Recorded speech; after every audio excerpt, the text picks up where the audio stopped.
Olá, irmãos, novamente aqui em conversa com os irmãos, compartilhando a maravilhosa palavra do Senhor, para mais um conselho prático. Mas primeiramente vamos pedir ao Senhor que seja Ele aqui conosco. Pai, nós te damos graças pelo privilégio que nós temos de te adorar, pelo privilégio que temos de sermos chamados filhos de Deus, porque de fato tal sucedeu desde que, arrependidos de nossos pecados, recebemos a Jesus como Senhor e Salvador. E então nos batizamos nas águas para completar a tua justiça, e aqui estamos nós reunidos, porque sabemos que o alimento da nossa alma é a tua palavra. Fala ao nosso coração em nome de Jesus. Amém. Muito bem, queridos, eu quero começar lendo aqui para você. Eu quero falar, o meu tema hoje é inveja. E vou falar sobre este assunto porque, infelizmente, pessoas invejam porque não sabem o mal que isto lhes causa. O invejoso não sabe o mal que ele causa a ele mesmo. Então eu quero falar sobre esse tema, para que se porventura um sentimento maligno desse chega ao seu coração, você o afaste imediatamente. Então leia comigo Gênesis, capítulo 26, vou ler do versículo 1 a 5, diz assim: Sobrevindo fome à terra, além da primeira vida nos dias de Abraão, foi Isaque a Gerar, avistar-se com Abimeleque, rei dos filisteus. Apareceu-lhe o Senhor e disse: Não desças ao Egito, fica na terra que eu te disser. Habita nela, e serei contigo e te abençoarei, porque a ti e a tua descendência darei todas estas terras, e confirmarei o juramento que fiz a Abraão teu pai. Multiplicarei a tua descendência como as estrelas dos céus, e lhe darei todas estas terras.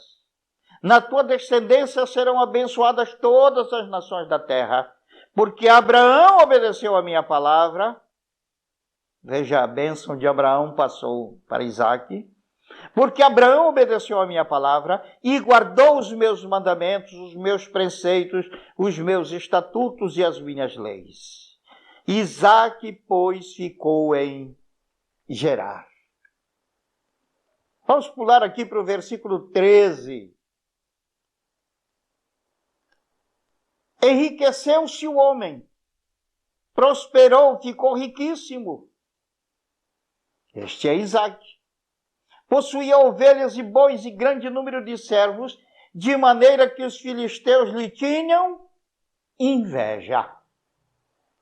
E por isso lhe entulharam todos os poços que os servos de seu pai haviam cavado nos dias de Abraão, enchendo-os de terra. Disse Abimeleque a Isaque: Aparta-te de nós, porque já és muito mais poderoso do que nós. Então Isaque saiu dali e se acampou no vale de Gerar, onde habitou. E tornou Isaque a abrir os poços que se cavaram nos dias de Abraão, seu pai, porque os filisteus os haviam entulhado depois da morte de Abraão. E lhes deu os mesmos nomes que já seu pai lhes havia posto. Cavaram os servos de Isaque no vale e acharam um poço de água nascente. Mas os pastores de Gerar contenderam com os pastores de Isaque, dizendo: Esta água é nossa. Por isso chamou o poço de Ezeque, porque contenderam com ele. Então cavaram outro poço também por causa desse contenderam. Por isso recebeu o nome de Sitna. Partindo dali, cavou ainda outro poço, e como por este não contenderam, chamou-lhe Reobote e disse: Porque agora nos deu lugar o Senhor e prosperaremos na terra. Uma outra versão diz: Porque agora nos deu largura o Senhor e prosperaremos na terra. Dali subiu para Berseba. Na mesma noite lhe apareceu o Senhor e disse: Eu sou o Deus de Abraão teu pai. Não temas, porque eu sou contigo. Abençoar-te-ei e multiplicarei a tua descendência por amor de Abraão, meu servo. Então levantou ali um altar e, tendo invocado o nome do Senhor, armou as suas tendas e os servos de Isaque abriram ali um poço. Queridos, o que nós temos aqui, os filisteus com inveja das bênçãos que Deus dava a Isaque, vinham e entulhavam os poços. Você sabe que poço é um símbolo de vida.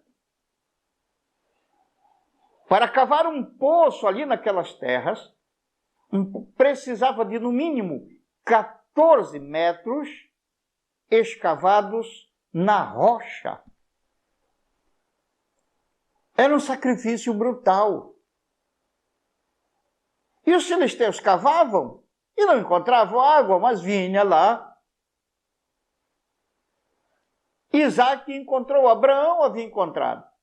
Isaque depois veio e desentulhou os poços do pai. E depois cavou ele mesmo seus próprios poços. Isaque fez isso. E era uma absoluta necessidade, porque sem água ele não poderia descedentar a si, a sua família, aos seus trabalhadores. Não poderia levar água para seus animais ou para a sua lavoura. É de fundamental importância hoje, naquela época, muito mais. Muito mais. E então eles vinham e entulhavam os poços. E eles não sabiam, os filisteus, que é porque eles entulhavam os poços por inveja que eles não conseguiam poços de águas para si.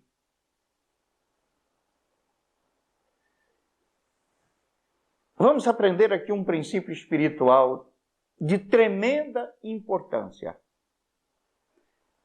Tudo aquilo que você inveja nos outros, você não terá. Você jamais terá. Porque quando você vê algo bom na vida de uma pessoa, seja um talento, seja um dom espiritual, seja um bem material, seja uma conquista, uma realização, o que quer que seja, quando você vê. E ao invés de se alegrar com aquela conquista, e ao invés de você tomar aquela conquista para a sua inspiração, você fica se roendo de inveja. Você fica, como se diz, com dor de cotovelo. O que vai suceder? Você está dando uma ordem para o seu espírito dentro de você. E isto que aquela pessoa tem não presta. E isto que aquela pessoa conseguiu não serve. Não é coisa boa. Então, seu espírito, que é criador, criativo, parte de Deus dentro de você, não vai fazer para você, porque ele não quer o seu mal. E por isso você nunca terá. Você nunca terá. E pior que isso, a inveja vai tornando a pessoa cada vez pior. O pior crime de que se tem notícia na humanidade, o crime de assassinato, foi um irmão matando outro irmão. E por que o fez? Por inveja. Inveja leva a pessoa a tentar destruir o outro, a matar o outro, a acabar com o outro. Coloca ódio no coração das pessoas. E aquela pessoa que inveja se torna um prato cheio, como instrumento do maligno para destruir os outros e ser também destruído pelo mal, pelo maligno. E, irmão, Isaque não procedeu assim. Você não vê sequer Isaque reclamando. Ele os inimigos vieram e contenderam com ele. Não ele com os inimigos. Não ele com os filisteus. Mas os filisteus vieram e contenderam com ele. Ele saiu, foi e desentulhou outro poço de Abraão. Saiu, foi e desentulhou outro. Agora precisamos também entender que se um poço de água é um símbolo de bênção, de fonte de vida, de fonte de bênção, aqui nós temos 3 poços de Abraão que Isaac desentulhou. Você também é descendência de Abraão. A carta aos Gálatas, capítulo 3, versículo 29, o apóstolo Paulo diz: e se sois de Cristo, sois descendentes de Abraão e herdeiros conforme a promessa. Herdeiros das mesmas bênçãos de Abraão.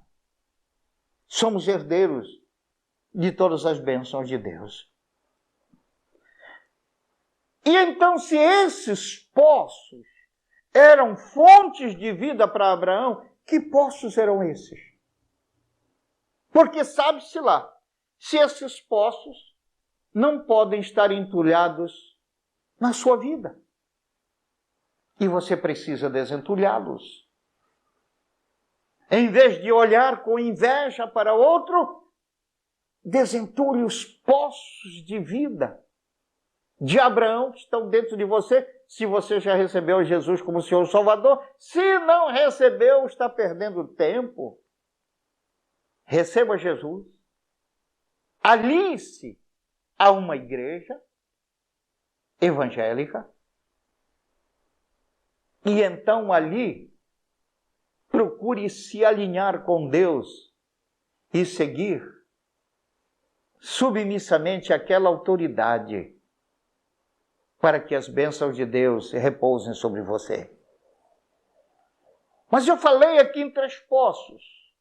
3 poços que foram fonte de vida para Abraão e que são fonte de vida para nós. Primeira fonte de vida, primeiro poço. Acima de tudo mais, Abraão desejava ardentemente um povo para Deus. Qual tem sido o sonho da sua vida? O que é que você tem buscado em primeiro lugar para a sua vida? Se você é de Jesus, você sabe que Jesus já falou com você sobre isso. Ele disse: buscai, antes de tudo, o reino de Deus, e o mais vos será acrescentado. O que é buscar o reino de Deus sobre nós? É buscar o governo de Deus sobre a nossa vida. Mas ele não disse para você buscar o reino de Deus só sobre você. Ele disse: buscai acima de tudo o governo de Deus. Que o governo de Deus venha sobre todos. Então você vai buscar sobre você e você vai buscar o reino de Deus sobre a vida dos outros. Como é que você vai fazer isso? Sobre você é procurando viver totalmente para Deus e não para você.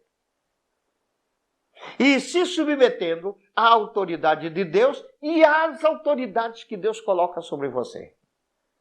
Então você está se colocando embaixo do governo de Deus. E como você traz os outros? Agora, antes, é verdade que não é fácil você procurar o governo de Deus sobre você. Devido à natureza pecaminosa que se estabeleceu no homem, se torna impossível para o homem fazer isso, a não ser que Deus realize isso no homem. Então, como é que nós vamos conseguir fazer isso? Por meio de ouvir, estudar e meditar na palavra de Deus e por meio de orar sem cessar. Então essas duas atitudes santificam a sua vida, tornam o seu caráter semelhante a Jesus, ou seja, cada vez mais você vai se tornando submisso ao governo de Deus, assim como Jesus era submisso. Jesus disse: eu não faço a minha vontade, mas faço a vontade daquele que me enviou. Então, amados, este é um poço que, se ele está entulhado na sua vida, de querer acima de tudo o governo de Deus sobre você e sobre os demais, pois está na hora de desentulhar esse poço, porque enquanto você não desentulhar esse poço, Deus estará em segundo lugar na sua vida. Ou terceiro ou último lugar. E é só quando você busca Deus acima de tudo, que não somente ele reparte com você o seu governo. Você vê que no capítulo 12 de Lucas, o Senhor Jesus disse: não temais, pequenino rebanho, porque vosso Pai se agradou em dar-vos o seu reino. Ele já deu o seu reino para você, mas ele está dentro de você, esse reino, mas esse reino só vai vir para fora de você se Deus e seu reino estiver acima de tudo para você. Mas enquanto você buscar acima de tudo, não você se colocar embaixo do governo de Deus e ganhar um povo para Deus, enquanto isso não estiver em primeiro lugar na sua vida, então você não dominará sobre as suas circunstâncias, que é o governo de Deus que ele divide com você. Você não governará sobre as suas circunstâncias e o mais não lhe será acrescentado. Precisamos desentulhar esse poço de nossa vida cristã. Precisamos buscar o governo de Deus acima de tudo sobre nós, por meio da oração e por meio do estudo e meditação da palavra, e procurar o governo de Deus sobre os demais, ganhando-os para Cristo e discipulando-os, e fazendo isto acima de tudo mais. Então você desentulha o primeiro poço. E o segundo poço de Abraão, ele buscava a Deus incessantemente. Absolutamente nada Abraão fazia sem buscar a Deus. E nas vezes em que ele tentou fazer algo sem essa busca, ele se deu muito mal. Quando ele foi para o Egito, por exemplo, depois de encontrar fome na terra de Canaã, qual foi a cobrança? 400 anos de escravidão para a sua descendência no Egito. Escravidão decorrente dos 400 dias que ele passou nas terras do Egito, buscando solução para a fome fora de Deus. Busque solução para as suas necessidades. Antes de mais nada em Deus, porque é Jesus que é o seu provedor. É Jesus que é o seu salvador. É Jesus que livra você de todo e qualquer mal. Ele, o Senhor, poderá dizer: vá com fulano, que ele vai te prover porque eu já mandei. Aí então você vai. Mas, acima de tudo, o que abençoa a sua vida não é o seu braço de carne, não é o seu trabalho. Não estou desestimulando você do seu trabalho, porque o Salmo 128 diz: do trabalho das tuas mãos comerás, feliz serás e tudo te irá bem. Deus abençoa o trabalho das suas mãos. Mas a sua confiança não deve estar no trabalho, e deve estar no supridor, no Salvador, o Senhor Jesus Cristo. Quantas pessoas diante de dificuldades saem correndo para solucionar seu problema e vai com um amigo aqui, com outro amigo ali e procura um político para dar solução para a sua vida e alguns pastores para as suas igrejas.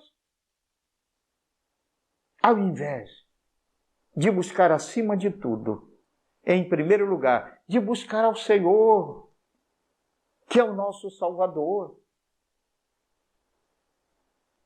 No capítulo 12 de Isaías, Deus disse: e vós tirareis com alegria águas das fontes da salvação. A fonte da tua salvação, o Senhor. Vá lá buscar, irmão. Vá lá buscar. Então, este é o segundo poço que nós precisamos desentulhar. Qual é o seu tempo de oração diária? Qual é o seu tempo de estudo bíblico diário? Isto fala do seu nível de bênçãos. Isto fala do seu nível de livramento do mal. Isto fala do seu nível de suprimento. Quer suprimento abundante? Busque a Deus de todo o seu coração. Buscar-me-eis e me achareis. Quando me buscardes de todo o vosso coração, serei achado de vós e farei mudar a vossa sorte, disse o Senhor, através de Jeremias, capítulo 29, versículos 13 e 14. Busque a Deus. E o terceiro poço a ser desentulhado. Abraão viveu por fé na palavra de Deus. Falei algumas vezes sim, mas isso faz parte da nossa caminhada. Você vai ver que os discípulos diretos do Senhor Jesus também falharam muitas vezes na fé, até que se tornaram homens capazes de entregar a sua vida, e todos eles morreram, com exceção de João. Todos os demais morreram pela causa de Cristo. Tiveram fé para isso. Então precisamos viver por fé na palavra de Deus. É a palavra de Deus, é através dela que vamos adquirir as bênçãos, a provisão de Deus. E o quarto poço, que seria um terceiro aqui, tá? Que é junto com o terceiro. É viver em amor a Deus e ao próximo. Nós temos o reino de Deus e o império das trevas. O império das trevas aqui do lado esquerdo, o império das trevas esquerdista, e o reino de Deus do lado direito. Por isso sempre Jesus dizia: lança tua rede à direita. E então, o império das trevas, ele vive. A vida no império das trevas é pelo egoísmo e pelo medo. E o resultado ali é morte e destruição, porque o diabo só veio para roubar, matar e destruir. E o reino dos céus, ele funciona por fé e pelo amor a Deus e ao próximo. Fé na palavra de Deus e amor a Deus e ao próximo. E o resultado disso é bênção e paz. Então, amados, quais desses poços estão entulhados em sua vida? Você vai permitir que eles continuem assim? Porque se assim continuar, os filisteus tomarão tudo o que você já conseguiu. Você quer vida abundante? Jesus disse: eu vim para que tenham vida e a tenham em abundância. Desentulhe os poços de Abraão. E não tenha inveja de ninguém, ao contrário. Alegre-se com a vitória dos outros. Porque a inveja rouba de você aquilo que você inveja dos outros. E a alegria com a vitória alheia traz a você a bênção que causou sua alegria. Não esqueça deste princípio, destes princípios. Aplique-os na sua vida. E você verá a glória em que se transformará o seu viver, e você será tão abençoado quanto foi Isaac, que depois foi parar em Berseba, que significa poço dos sete, poço da coisa perfeita, poço da bênção. Fique com Deus. Se você gostou desse vídeo, deixe seu like, inscreva-se no canal, ative o sininho e compartilhe este vídeo. O link para o e-book Orientações Bíblicas Básicas está na descrição deste vídeo. Acesse e tenha uma ótima ferramenta para o fortalecimento na fé e no conhecimento das Sagradas Escrituras.